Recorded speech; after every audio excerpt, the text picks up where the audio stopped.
तेजस MK1A को defence ministry की तरफ से बैन लिस्ट में क्यों डाला गया है? राफेल की रडार सिग्नेचर को कैप्चर करने के लिए चाइना की तरफ से तिब्बत में अपने हाईटेक रडार्स को डिप्लॉय किया गया है। चाइना ने एक secret anti tank guided missile को रिसेंटली टेस्ट किया था जो कि 18 किलोमीटर तक मार कर सकता है। क्या रशिया अभी भारत के साथ इंडो पैसिफिक में शामिल होने वाला है? और भगवान श्री राम जी के बाद बुद्धा को लेकर अभी भारत और नेपाल के बीच मतभेद होना शुरू हो चुका है। नमस्कार दोस्तों, मेरा नाम है अंशुमन नायक और आप सभी का बहुत बहुत स्वागत है इंडियन डिफेंस न्यूज की डिफेंस टॉक सीरीज में। तो चलिए देर न करते हुए आज की वीडियो शुरू करते हैं। आज की पहली अपडेट तेजस को लेके है। आप सबको पता होगा कल डिफेंस मिनिस्ट्री की तरफ से 101 आइटम्स की इंपोर्ट को बैन करने को लेके एक लिस्ट को पेश किया गया था। यानी कि इस लिस्ट में जो भी आइटम थे इन सभी को बाहर देशों से खरीदा नहीं जाएगा। लेकिन अगर आप इस लिस्ट को गौर से देखेंगे तो इसमें 44 नंबर में तेजस MK1A का नाम मेंशन किया गया है और इसकी वजह से अभी काफी सारा कंफ्यूजन क्रिएट हो रहा है, क्योंकि इस लिस्ट में बाकी सभी सिस्टम को अगर आप देखेंगे तो वो किसी ना किसी वेपन की क्लास के साथ जुड़े हुए हैं। यानी कि बुलेट हो गया, मिसाइल हो गया, आर्टिलरी सेल हो गया या फिर टैंक्स के सेल हो गए, ये किसी ना किसी वेपन की क्लास को दर्शाती है। और पूरे दुनिया भर में अलग अलग तरह के कंपनी है जो कि सेम क्लास की वेपन को मैन्युफैक्चर करती है। तो यहाँ पर इन वेपन्स के नाम को मेंशन करने का मतलब ये है कि इस तरीके की वेपन्स को अभी भारत में बनाया जाता है और आगे से हम ऐसी वेपन को भारत के कंपनी से ही खरीदने वाले हैं। लेकिन अगर 44 नंबर की बात करें तो यहाँ पर क्लियरली तेजस MK1A का नाम मेंशन किया गया है। अब इसको यहाँ पर क्यों मेंशन किया गया, इस बात को लेके हमारे डोमेस्टिक कंपनी की तरफ से काफी सारे सवाल किए जा रहे हैं, क्योंकि ये तो पहले से एक इंडियन सिस्टम है और इसकी इंपोर्ट को बैन करने का कोई मतलब नहीं बनता है। इसको पहले भी इंपोर्ट नहीं किया जाता था। अगर इंपोर्टेड एयरक्राफ्ट को बैन करना होता तो सिर्फ यहाँ पर एयरक्राफ्ट लिख देते, लेकिन यहाँ पर तेजस MK1A लिखने से काफी सारे कंफ्यूजन क्रिएट हो रही है। हो सकता है इसका मतलब ये है कि भारत कोई भी लाइट कॉम्बैट एयरक्राफ्ट को आगे से इंपोर्ट नहीं करेगा और इसका रिलेशन MMRC टेंडर के साथ हो सकता है। लेकिन फिर भी MMRC टेंडर में सभी फाइटर जेट मीडियम और हैवी कैटेगरी के फाइटर होने वाले हैं। ग्रिपेन की बात करें तो यह भी मीडियम क्लास का फाइटर होने वाला है, क्योंकि इसका मैक्सिमम टेक ऑफ वेट लगभग 6.5 टन से ज्यादा है और हमारे हिसाब से देखा जाए तब भी एक मीडियम वेट का फाइटर है। और हमारे तेजस MK2 यानी कि मीडियम वेट फाइटर भी इसी क्लास का फाइटर होने वाला है। तो क्या अभी तेजस MK2 को MMRC टेंडर में शामिल करने का फैसला किया गया है? ऐसा करके भी कई सारे सवाल सामने आ रहे हैं। हो सकता है जल्दी ही डिफेंस मिनिस्ट्री की तरफ से इसको लेके कोई क्लैरिफिकेशन इशू किया जाएगा कि किस वजह से यहाँ पर इस लिस्ट में तेजस का नाम इंक्लूड किया गया है और लाइट कॉम्बैट हेलीकॉप्टर का नाम भी यहाँ पर लिया गया है। मेरे हिसाब से यहाँ पर तेजस MK1A के नाम को मेंशन करने का मतलब ये हो सकता है कि इसमें लगने वाले सब सिस्टम के ऊपर कुछ पाबंदी लगाई जाएगी, यानी कि इसमें भी इंडियन सिस्टम का इस्तेमाल किया जाएगा। लेकिन फिर भी ऑफिशियल क्लैरिफिकेशन आने के बाद ही ये पता लगेगा कि किस वजह से यहाँ पर तेजस MK1A का नाम मेंशन किया गया था।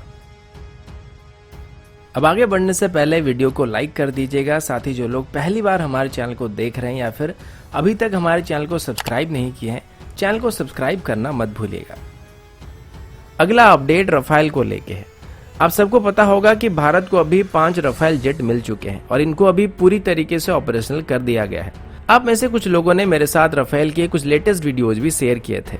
अभी हिंदुस्तान टाइम्स की रिपोर्ट के मुताबिक राफेल को हिमाचल प्रदेश की पहाड़ी इलाकों में रात में ऑपरेट किया जा रहा है और इसको मेनली इस वजह से किया जा रहा है ताकि हमारे पायलट्स पूरी तरीके से इन एरियाज में ऑपरेट करने के लिए फैमिलियर हो जाए, क्योंकि अभी तक राफेल के पायलट्स को फ्रांस में ट्रेनिंग दिया गया था और राफेल को पहली बार हिमालय के ऊपर रात में ऑपरेट किया जा रहा है।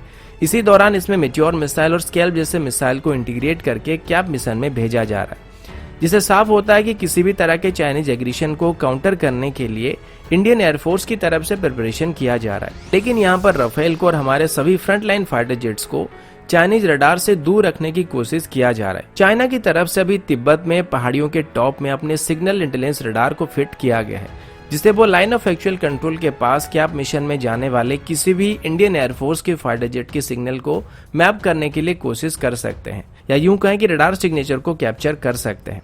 ऐसे में अगर वो हमारे फाइटर जेट्स की फ्रीक्वेंसी को पकड़ लेते हैं तो जंग के दौरान वो इनको जैम कर सकते हैं या फिर इजीली टारगेट कर सकते हैं। चाइना के रडार्स यूनाइटेड स्टेट के एयरक्राफ्ट को काउंटर करने के लिए बनाए गए थे, तो बताया जा रहा है कि ये काफी बेहतर रडार है। तो जाहिर सी बात है कि ऐसे में राफेल को लाइन ऑफ एक्चुअल कंट्रोल के इतने करीब ऑपरेट करने का मतलब ये भी हो सकता है कि चाइना इसकी सिग्नल को मैप कर सकता है।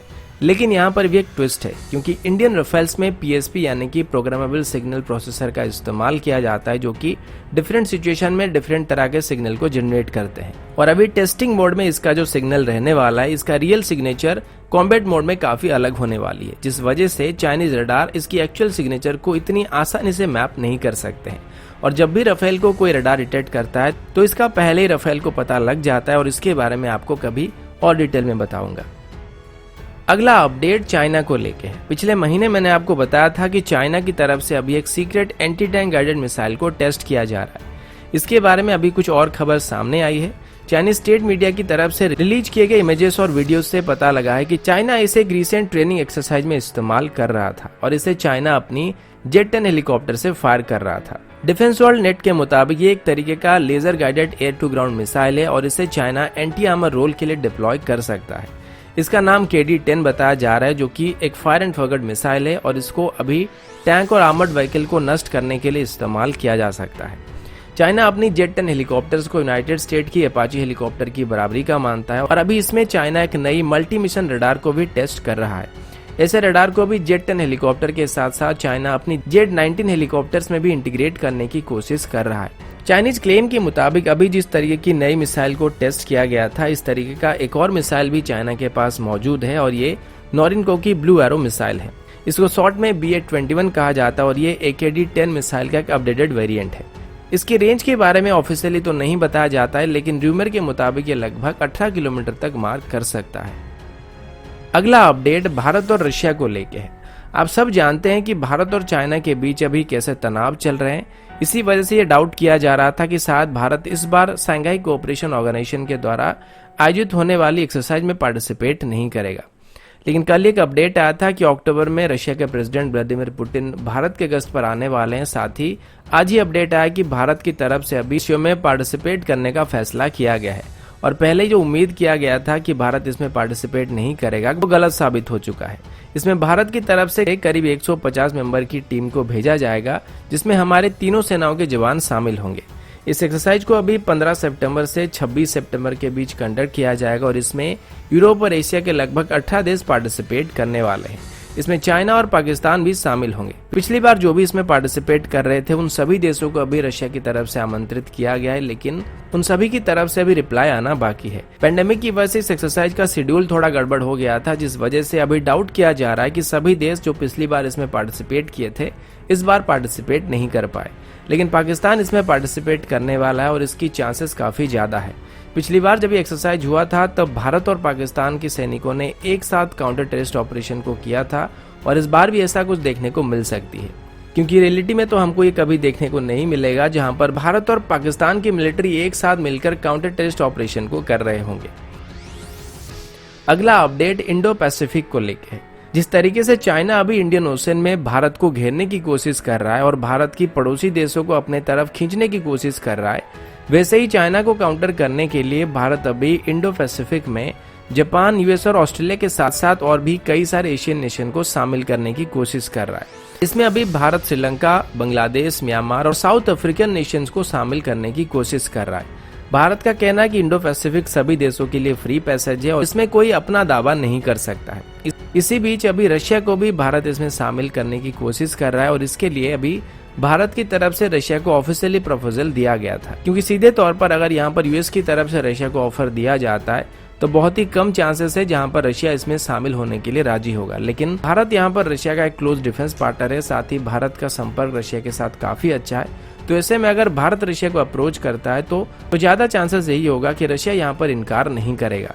इसके बारे में पिछले हफ्ते ही भारत और रशिया के फॉरेन मिनिस्ट्री के बीच बातचीत हुआ था, और इसमें भारत की तरफ से इंडिया, रशिया और जापान के बीच एक ट्राइलेटरल मैकेनिज्म को पेश किया गया था। हालांकि ये अभी इनिशियल स्टेज में है और अभी सिर्फ म्यूचुअल इन्वेस्टमेंट और डेवलपमेंट को लेके यहाँ पर प्रपोजल दिए गए हैं। सबसे पहले भारत की तरफ से आइडिया पीएम नरेंद्र मोदी जी के जापान विजिट के दौरान किया गया था, और यहाँ पर अगर रशिया इसमें शामिल हो जाता है तो चाइना कंप्लीटली आइसोलेट हो जाएगा। साथ ही भारत का यह भी कहना है कि इंडो पैसिफिक रीजन में शामिल होने के बाद रशिया और भारत के जो रिलेशन है वो अभी के मुकाबले काफी बेहतर बन सकते हैं, क्योंकि हमारे लिए काफी सारे रास्ते खुल जाएंगे जहां पर डिफेंस के अलावा भी बिजनेस और ट्रेड रूट को एस्टेब्लिश किया जा सकेगा।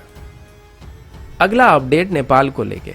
दोस्तों, पहले भगवान श्री राम जी को लेके नेपाल और भारत के बीच थोड़े मतभेद या यूं कहें कि खींचातानी चल रही थी, क्योंकि केपी ओली ये क्लेम कर रहे थे कि भगवान श्री राम जी का जन्म स्थान नेपाल में है। अभी बुद्धा को लेके भी वैसा ही कुछ कंट्रोवर्सी चालू हो चुका है, जिसमें हमारे एक्सटर्नल अफेयर मिनिस्ट्री की तरफ से दिए गए कुछ स्टेटमेंट को नेपाल की पॉलिटिकल पार्टी के लोग ट्विस्ट करने की कोशिश कर रहे हैं। इसको क्लैरिफाई करते हुए आज हमारे एक्सटर्नल अफेयर मिनिस्ट्री की तरफ से कहा गया है कि इस बात में कोई भी मतभेद नहीं है कि बुद्धा नेपाल के लुम्बिनी गांव में जन्म लिए थे, लेकिन उनको ज्ञान की प्राप्ति बोधगया में हुआ था, जो कि बिहार में पड़ता है। तो उसी हिसाब से देखा जाए तो बौद्ध धर्म की शुरुआत और प्रसार भारत से ही शुरू हुआ था।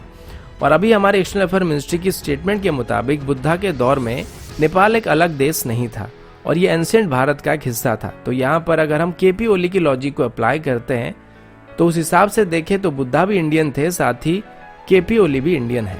तो दोस्तों अभी के लिए इतना ही, मिलता हूँ आपसे अगले वीडियो में, तब तक के लिए जय हिंद, वंदे मातरम।